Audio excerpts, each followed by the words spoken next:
নতুন দিন নতুন বিতর্কে শিরোনামে দুর্বার রাজশাহী। এবারের অভিযোগ ছাপিয়ে গেল আগের সবকিছুকে। দুর্বার রাজশাহী সন্দেহের জন্ম দিয়েছিল প্লেয়ার্স ড্রাফটের টেবিলে, যেখানে মাত্র 2 জন বিদেশি নিয়ে 13 জনের স্কোয়াড সাজায় দলটা। একজন লাহিরু সামারকুন, অন্যজন পাকিস্তানি অলরাউন্ডার সাদ নাসিম। সামারকুনকে দেখা গেলেও নাসিমের দেখা পাওয়া যায়নি। নাসিমের না থাকার কারণ অনুসন্ধানে নামে সময় সংবাদ।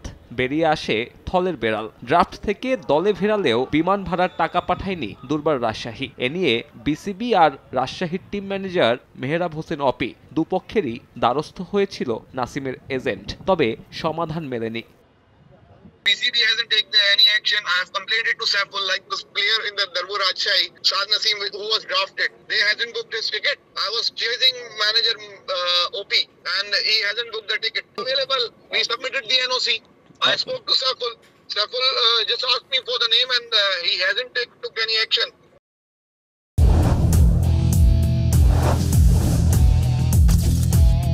যদিও সাদ নাসিমের জন্য বিমান ভাড়া না পাওয়াটা এক হিসেবে ভালোই হয়েছে, না হলে নিজ খরচে বিপিএলে এসে পারিশ্রমিক না নিয়েই দেশে ফেরার বিমানে চড়তে হতো, যেমনটা হয়েছে রাজশাহীর 2 কোচিং স্টাফ সদস্যের সঙ্গে।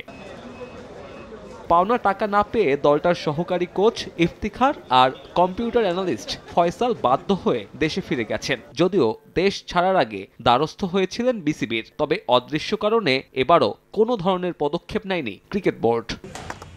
দুর্বার রাজশাহীকে নিয়ে এত সব অভিযোগের পরেও বিসিবির চুপ থাকা রহস্যের জন্ম দিচ্ছে। একের পর এক নিয়ম ভাঙার পরেও কেন এই ফ্র্যাঞ্চাইজির বিরুদ্ধে কোনো ব্যবস্থা নিচ্ছে না ফারুক আহমেদের বোর্ড, সে প্রশ্নও উঠছে।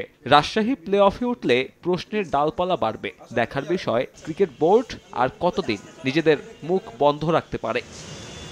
সাব্বির মিথুন, সময় সংবাদ, ঢাকা।